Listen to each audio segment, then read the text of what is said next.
Just right now, this article on Business Insider, not so ironically, would be dated what? April, March, February, January. So 8 months.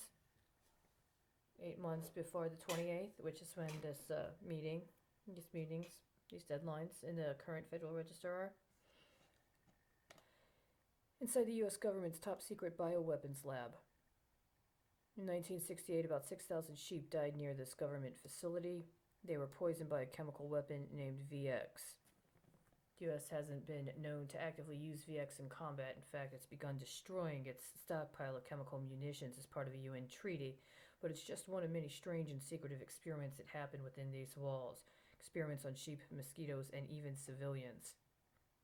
About 85 miles southwest of Salt Lake City is the U.S. government's top secret bioweapons lab.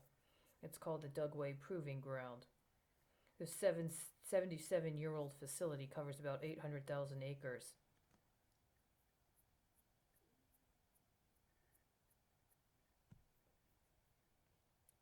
So one of three options included the third one being 800,000, and they said, let's make a bet on reducing prescription medication costs in order to offset the losses somewhere down the road.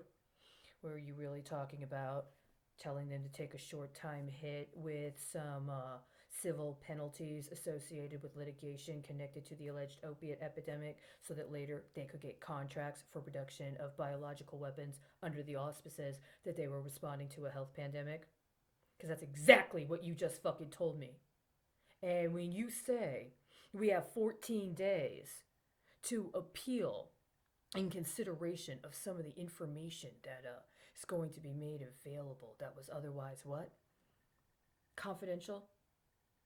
Was it ever given a top secret classification?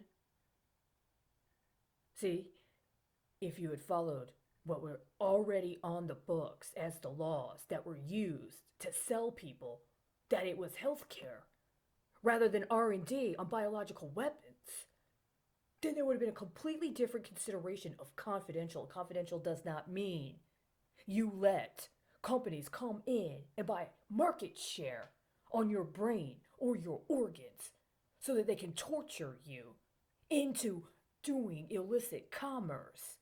Even if the guys running deals on you are going to be able to get a bigger score every fucking night.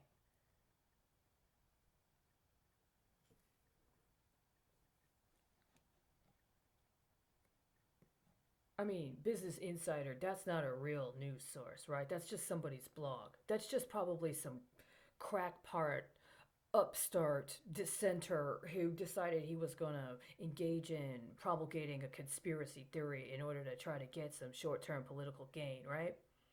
Shit like that doesn't really happen. You don't think that in the middle of the desert of Utah, they would actually have a biological weapons lab where they were secretly developing biological weapons in their own fucking country. You don't think that would actually happen. I mean, there's no way anybody would ever find out about that and live, right? Except some people apparently did. And it is not only illegal, it's unconscionable. And there's absolutely no fucking way anybody who let this get into what is supposed to be circulation and on the record tomorrow to be the official policy that's going to be underwriting whatever ends up going down tomorrow should be allowed to get away with it.